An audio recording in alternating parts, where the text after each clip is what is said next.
চিকিৎসক ধর্ষণ ও হত্যার ঘটনায় গোটা ভারত এখন বঙ্গমুখী। শিক্ষার্থীদের আন্দোলনে যোগ দিয়েছেন সাধারণ বঙ্গবাসী।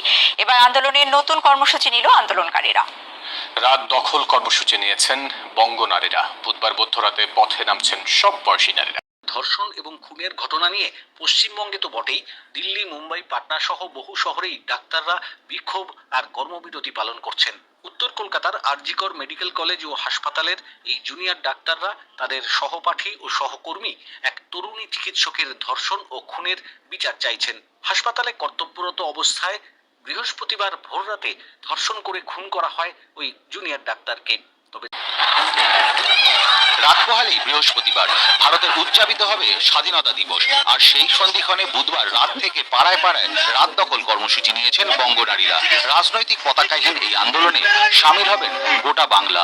যারা কলকাতায় আসতে পারবেন না, তারা নিজস্ব জেলায় রাতের মিছিলে সামিল হবেন।